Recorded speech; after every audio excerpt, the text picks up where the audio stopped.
Bonjour à tous, bienvenue sur Digistore. Alors, qu'est-ce que c'est cet outil? C'est une plateforme pour vendre nos cours, logiciels, abonnements, e-books, etc. avec un système d'affiliation. Ils annoncent plus de 3 milliards de ventes, 5,5 millions de produits vendus l'an dernier et 8500 offres dans 44 niches. On peut y vendre et se promouvoir en ligne. Ils ont 4,7 sur Trustpilot et Google, 4,6 sur Capterra. Donc bien noté, ça automatise beaucoup de tâches qu'on ferait manuellement. On peut créer des pages, membres, des formulaires, faire du marketing en ligne et l'intégrer avec des CRM, Mailchimp, etc. Donc, pour utiliser cet outil, allez ici, cliquez sur Commencer et vous pourrez vous connecter. Important de noter que lorsqu'on vous demande quel est votre principal moyen de gagner de l'argent, indiquez que vous êtes vendeur ou affilié, d'accord? Ça dépend de ce que vous voulez faire. Dans notre cas, on veut être vendeur. Et voilà, vous voyez, on est déjà dans Digistore. Okay? C'est simple, on peut commencer à utiliser la plateforme. Comment configurer les paiements sur Digistore? En gros, on va dans la section compte. Dans compte, deux choses. Remplir le W8BEN ou W9. OK? C'est pour les infos sur les commissions, etc. On doit le remplir.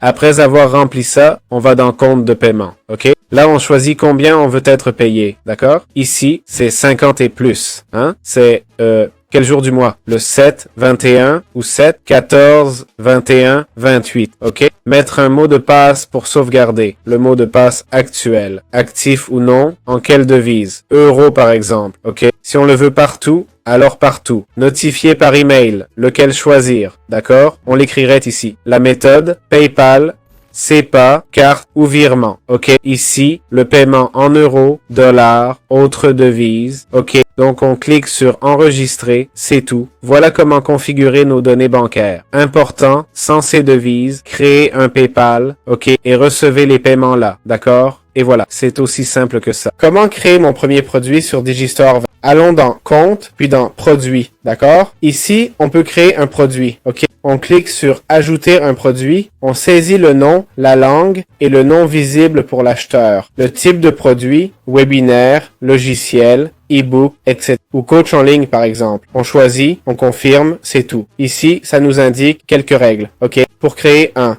e-book, pas de fichiers audio, vidéo, autres fichiers, ni accès membre. Il précise PDF, EPUB ou fichier movie. Que du texte, parfois des images. OK? Donc on choisirait ça. On dirait oui, je confirme. Et bon, type de produit, on n'a pas encore de groupe créé. OK? On mettrait les notes ici. Les notes, c'est en gros une petite description. Les tags, OK? Et la commission pour les affiliés qui vendent ce produit, OK? Disons, je veux que les affiliés gagnent 10%, 20% par vente. Je ne sais pas s'il y a un maximum. 100%? Ah ben non. Émile, pas de maximum. Peu importe. J'imagine qu'il y en a un, mais je ne sais pas lequel. Là, on peut dire 10% plus 1 euro. OK? Ça serait le montant fixe, non? Ils prennent 5 euros plus 10% de la vente, par exemple, ou ils prennent juste 5 euros. OK? C'est possible. En euros. Je veux confirmer en dollars, alors en dollars. Ici, on choisit les affiliés et la page de vente. OK? J'en ai pas créé, mais on ouvrirait et on créerait la page de vente. Un merci pour l'achat du produit. D'accord? Ce sont des pages web à mettre ici, le lien, etc. Facture, description, logo, limite de vente si on veut. Une fois tout rempli, on clique sur enregistrer. OK? On sauvegarde et le produit est créé. C'est simple comme ça. Après, on peut ajouter des plans, conversions, voir les commandes. Mais ça dit de remplir d'abord la partie basique. Billets, variantes et autres réglages pour le produit. Okay? Important.